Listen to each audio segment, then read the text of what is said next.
In observance of the 2024 World Humanitarian Day, the United Nations, in partnership with the Adamawa State Government, has made an urgent call for enhanced protection of aid workers. Speaking at an event, United Nations President and Humanitarian Coordinator Mohamed, alongside the Governor of Adamawa State, Ahmadu Fintiri, emphasized the growing risks faced by those delivering vital aid in conflict regions and disaster-stricken areas. They stressed the need for stronger measures to ensure the safety and security of these humanitarian heroes whose efforts are crucial in alleviating the suffering of vulnerable populations. Gibson, Soadigo reports from Yola. According to the 2024 report on the protection of civilians in armed conflicts, over 4,500 civilians lost their lives due to ongoing conflict in northeast Nigeria in 2023.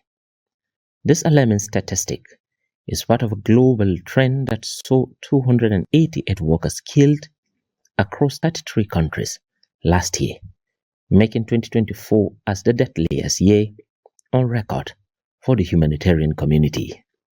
In northeast Nigeria alone, 48 workers were killed, 6 were kidnapped, and 8 were wounded.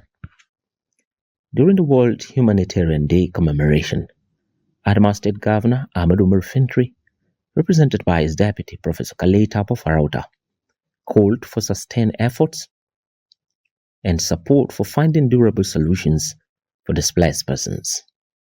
He emphasized the importance of ensuring that all humanitarian operations adhere to both national and international laws to better protect those who risk their lives to provide aid.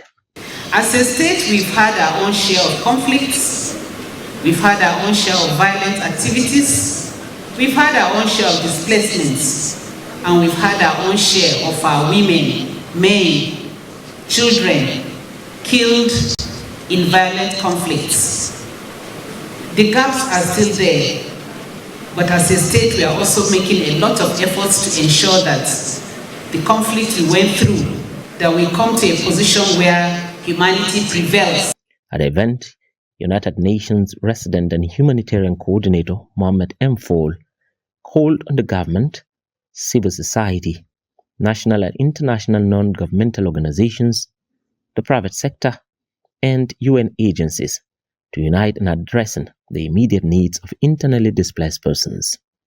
He emphasized the importance of collaborative efforts to find lasting solutions to the challenges faced by these vulnerable populations, urging all stakeholders to work together to alleviate their suffering and restore their dignity.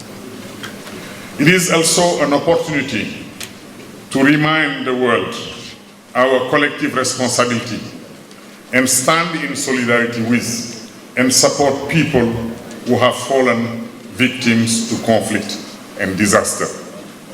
He urged partners, with government taking the lead, to tackle the severe food insecurity and malnutrition plowing Borno, Adamawa, and Yobe states. As the lean season approaches, 4.8 million people are projected to face food insecurity, with 230,000 children at the risk of life-threatening severe acute malnutrition. He stressed the urgency of coordinated action to address these critical issues and prevent further deterioration of the humanitarian crisis in these regions. Malnutrition don't come alone. It comes with an enormous cost on children's physical, cognitive, and intellectual development. And this is something that follows them through all the life cycle. This year's World Humanitarian Day theme pays tribute to humanitarian workers and the people they served and calls on global leaders to protect them. Gibson Soadigo, Trust TV News, Yola.